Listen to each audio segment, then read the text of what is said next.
Viimane asi, mis Putini sõda elus hoidis, pidi olema väljaspool ulatust, peidetud silmalt, midagi nii väärtuslikku, et miski ei suudaks seda kunagi asendada. Aga Ukraina leidis selle üles ja Ukraina tabas seda. Prantsusmaa ehitas selle. Ukraina sai selle kasutamise täielikult selgeks ja Venemaa kaotas kõik üheainsa löögiga, kui surmavad skalpraketid hävitasid keskuse, mis oli täis Venemaa kõige olulisemaid relvi. Sihtmärk oli Donetskis. Sean saatis Ukraina teele kõige surmavama kingituse, mille Prantsusmaa on talle andnud. Donetski lennujaamas oli peidetud midagi, milleta Venemaa hakkama ei saa. Selle lennujaama ümber on hakanud ilmuma droonide ladustamisrajatised ning need laod on võtmetähtsusega Venemaa tagalale suunatud strateegias. Shahedi droonide väljalaskmine Donetskist, mitte Venemaa seest, tähendab, et neil droonidel on sihtmärkideni jõudmiseks lühem tee läbida. Lühem vahemaa tähendab vähem võimalusi, et droonid õhutõrje poolt alla lastakse või elektroonilise sõjapidamisega kõrvale juhitakse. See on lihtne võrrand. Mida lähemal on droonide stardikoht, seda rohkem kahju tekitavad rünnakud. Aga Ukraina on sellele kõigele lõpu teinud. 14. aprillil korraldas ta rünnaku kasutades mitut tüüpi laskemoona, et hävitada droonide laod, mille Venemaa oli ehitanud Donetski lennujaama. Ukraina õhujõudude operatsioonis tungisid Prantsusmaal toodetud skalpraketid läbi Venemaa kõige olulisemate Donetski objektide ning nendega liitus veel üks relv, mille avalikustame kohe varsti. Kõigepealt rünnak. Ukraina relvajõudude kindralstaap selgitas juhtunud Telegrami postituses, kus avalikustati rünnak. Meie väed sihtisid Donetski lennujaama lähedal asuvaid ründeks mõeldud mehitamata õhusõidukite ladusid ajutiselt okupeeritud Donetski oblasti territooriumil, teatas kindralstaap, enne kui jagas põhjust, miks see rünnak oli nii oluline. Ukraina kaitsejõud jätkavad meetmete võtmist, et vähendada Vene okupantide ründevõimekust ja peatada Vene Föderatsiooni relvastatud agressioon Ukraina vastu. See kõik on seotud Venemaa tagalas nõrgestamisega, et tema pealetungid rindel kokku kukuksid ning Ukraina ei jätnud mingit kahtlust oma rünnaku edukuses. Et ennetada Venemaa vältimatuid katseid väita, et nende õhutõrje hävitas Ukraina raketid enne, kui need kahju tekitasid, jagas kindralstaap videot, mis tõestab rünnakute edukust. See pole pikk video, kestab umbes 20 sekundit. See näitab kõike, mida meil on vaja näha, et teada, et Ukraina tegi seda, mida ta väitis.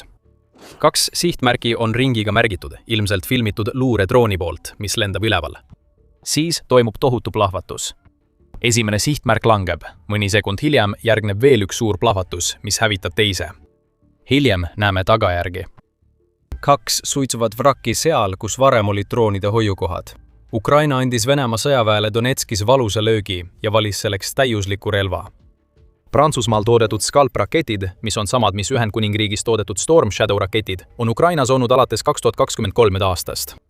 Ukraina saab neid välja lasta modifitseeritud Su-24M lennukitelt ning on kasutanud neid rakette paljude Vene sõjaliste objektide ründamiseks, sealhulgas sõjalaevad, logistikasõlmed, lennuväljad ja nüüd ka droonide hoiukohad. Õhust, laevalt ja allveelaevalt välja lastavad skalpraketid omavad sõltuvalt variandist lennuulatust 140 kuni 550 kilomeetrit ehk 87 kuni 341,7 miili.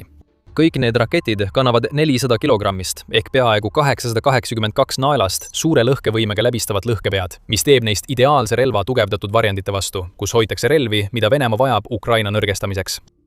Need on võimsad lühimaa tiibraketid ning Ukraina on juba aastaid tõestanud, kui tõhusad need võivad olla. Teised riigid teadsid seda juba ammu enne, kui Putin Ukrainasse tungis. Lisaks Prantsusmaale ja Suurbritanniale on Itaalia, Kreeka, Saudi Araabia ning Araabia Ühendemiraadid ehk AÜE kõik ostnud Scalp või Storm Shadow rakette oma relvastusse. Muuseas, need 2 viimast riiki võivad hiljem sõjas rolli mängida. Operatsioon Epic Fury ajendas Iraani ründama Saudi Araabiat ja AÜE-d, mistõttu mõlemad riigid on sõlminud Ukrainaga 10-aastased kaitselepingud. Need laheäärsed riigid vajavad juurdepääsu Ukraina droonidele ja kogemustele šahiididega toimetulekul. Praegu saab Ukraina oma droonialaste teadmiste eest raketitõrjerakette, rahalist abi ja kütusevarusid. Aga mida võib tulevik tuua? Kas Araabia Ühendemiraadid ja Saudi Araabia võiksid olla valmis saatma Ukrainasse osa oma Scalp või Storm Shadow rakettidest nende kaitselepingute raames? Aeg näitab seda. Aga on selge, et Ukraina valmistub pikaajaliseks võitluseks, jätkates oma vastupanu Venemaale. Tagasi Donetski rünnakute juurde. Ukraina Scalp-raketid võisid küll kogu tähelepanu endale tõmmata, kuid 14. aprillil oli mängus veel üks relv. GBU-39 õhust juhitavad pommid lasti samuti Venemaa droonide ladude pihta. See oli Ukraina poolt topeltlöök ja seda mitmes mõttes, nagu peagi teada saad. Prantsusmaa ja USA relvad on selles rünnakus kokku toodud, mis näitab, kuidas Ukraina kasutab lääneriikide poolt antud varustust maksimaalselt ära ning GBU-39 on ideaalne relv, et lõpetada töö rajatistes, kuhu Scalp on juba sisse tunginud. Tuntud ka kui väikese läbimõõduga pomm on GBU-39 113 kilogrammine ehk 250 naelane igasuguse ilmaga juhitav laskemoon, mis kasutab sihtmärgile liikumiseks GPS-INS-i. Täpset ja piisavalt väikest GBU-39 pommi saab lennukisse laadida mitu tükki, mis teeb sellest nutika varustuse. Selle süsteem kasutab nutikat kandurit, kuhu saab laadida 4 pommi, andes Ukrainale võimaluse rünnata sihtmärke mitme pommiga kuni 40 meremiili kaugusel. Need on ka odavad. Vaid $40,000 ühiku kohta maksva GBU-39 saab kasutada suurepärase jätkuna kallimate laskemoonade rünnakutele. Tõenäoliselt just seda me Donetskis nägimegi. Scalp purustas kaitse, mille Venemaa oli oma šahiidide jaoks ehitanud ja GBU-39 lasti välja, et töö lõpule viia. Ukraina ajastas selle rünnaku täiuslikult. Mainisime varem, et Ukraina kindralstaap ütles, et selle rünnaku eesmärk oli vähendada Venemaa ründevõimekust. Just seda Ukraina praegu vajab, sest Venemaa on alustanud kevadpealetungi, mis jätkub suvel ja tõenäoliselt ka sügisel. Selle rünnaku eesmärke on mitu. Peamine neist on Donetski kindlusvöö vallutamine. Linnad, mille Venemaa peab enda kätte saama, kui ta tahab võtta Donetski ja seeläbi lõpuks saavutada kontroll Donbassi piirkonna üle, mida Putin on ihaldanud alates oma niinimetatud erioperatsiooni algusest. Kindlusvöö ei ole Venemaa jaoks lihtne sihtmärk. Piki H20 Konstantinivka Slovjanski maanteed põhjast lõunasse kulgeb see 50 kilomeetri ehk 31 miili pikkune kindlustuste joon. Üle 10 aasta on Ukraina kulutanud aega ja raha vöökaitse tugevdamisele, oodates Venemaalt tulevaid agressiooniakte. Pärast enam kui 4 aastat kestnud võitlust on Putini väed lõpuks olukorras, kus nad saavad hakata kindlusvööd ründama. Maapealsed sõdurid seisavad juba silmitsi raskete ülesannetega, sõna otseses mõttes. Suur osa kindlusvööst asub kõrgemal, andes Ukrainale selged eelised saabuvate Vene sõdurite ees. Droonide abil saab Ukraina neid sõdureid näha lähenemas ja nad maha võtta laialdastes tapatsoondes, mis ümbritsevad kindlusvöö linnaalasid. Venemaa jaoks on kõik, mida saab teha kindlusvöö seespoolt nõrgestamiseks, ülioluline kevadpealetungi edu saavutamiseks. Shahedi droonid oleksid olnud võtmetähtsusega. Neid kaugmaa droone oleks saanud tulistada Donetski lennujaamast kindlusvöö suunas, tekitades paanikat ja kahjustades Ukraina kaitset. Aga nüüd on Venemaa Shahedi droonid Donetskis kadunud ja koos nendega kaob ka igasugune lootus, mis Putini maapealsetel käsilastel võis olla, et kindlusvöö võiks enne rünnakukatseid nõrgeneda. Nad seisavad silmitsi Ukraina vägedega, kes on igal sammul nende jaoks valmis, sest Ukraina on alustanud Venemaa vastu keskmaa kampaaniat, millel on selged mõjud kevadpealetungile. Enne kui me selleni jõuame, mainisime varem, et Ukraina tegi topeltlöögi mitmel erineval moel. See polnud ainult Scalpi ja GBU-39 kasutamine, mis sundis venelasi Donetski lennujaamas kibekiirelt reageerima. Ukraina 14. aprilli rünnak on nii oluline, sest see on jätkuks sellele, mida Ukraina on varem lennujaamas teinud. See teeb kõik Venemaa jaoks palju hullemaks. Muide, te vaatate saadet The Military Show. Kui sa pole veel tellinud, siis nüüd on ideaalne aeg vajutada nuppu, et sa ei jääks ühestki meie videost ilma. Lähme tagasi 7. märtsi juurde. Sel päeval tuli uudis, et Ukraina väed olid varahommikul sooritanud täpse löögi Vene droonide rajatise pihta Donetski lennujaamas. Seekord ründas Ukraina keskust, mida United 24 meedia andmetel kasutas Venemaa oma Shahedi droonide hoidmiseks, ettevalmistamiseks ja käivitamiseks. See oli kõikehõlmav rajatis ja Ukraina purustas selle tänu koordineeritud jõupingutusele, milles osalesid nii Ukraina raketiväed ja maaväe suurtükivägi kui ka Ukraina õhuvägi. Selles rünnakus kasutati ka Scalp-tüüpi rakette. Ja nagu ka rünnakus, mida nägime 14. aprillil, kaasnesid nendega Ameerika Ühendriikides toodetud relvad, ainult et 7. märtsil ei olnud need GBU-39. Ukraina hävitas Venemaa Shahedi keskuse, kasutades segu Scalp-rakettidest ja Attackmsist. Attackmsi kasutamine selles rünnakus oli huvitav. 2025 aasta augustis selgus, et USA oli loonud uue heakskiidusüsteemi, mis võimaldab Ukrainal kasutada Attackmse Vene sihtmärkide vastu.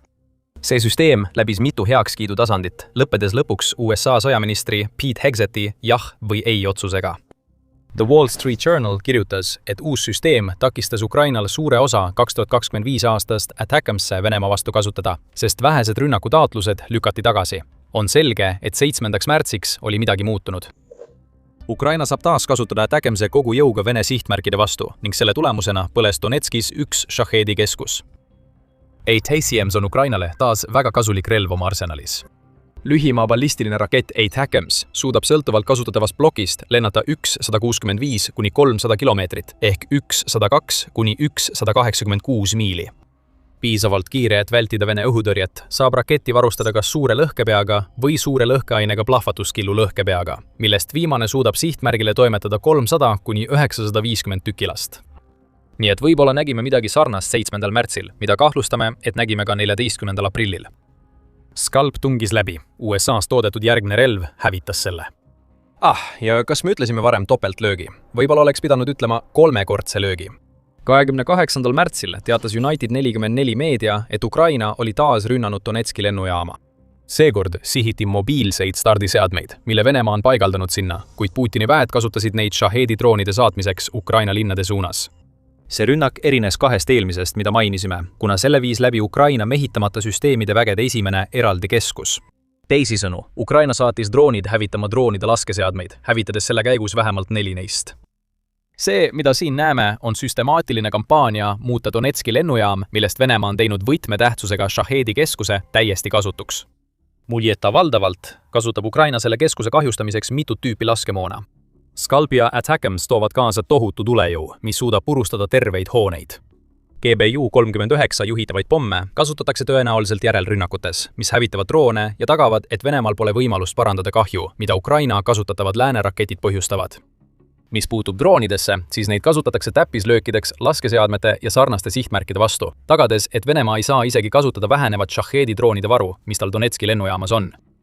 See on Ukraina poolt uskumatult nutikas. Mida rohkem nad tabavad Donetski lennujaama, seda tõenäolisem on, et Venemaa väed sunnitakse taanduma ja looma uue Shahedi stardikoha väljaspool Ukraina rakettide ulatust.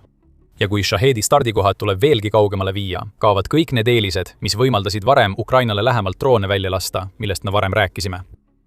Tulles tagasi 14. aprilli juurde, siis kõik, kes jälgivad Ukraina kesk- ja kaugmaa lööke Venemaa vastu, võivad juba aimata, et droonide ladude hävitamine Donetskis ei pruukinud olla ainus asi, mida Ukraina sel päeval tegi. Meil inimestel oleks õigus. Teised löögid keskendusid sihtmärkidele okupeeritud Ukraina aladel, täiendades Venemaa Shahedide vastu suunatud tähelepanuväärset rünnakut. Zaporižja piirkonnas ründas Ukraina droonidega okupeeritud Azovska asulat.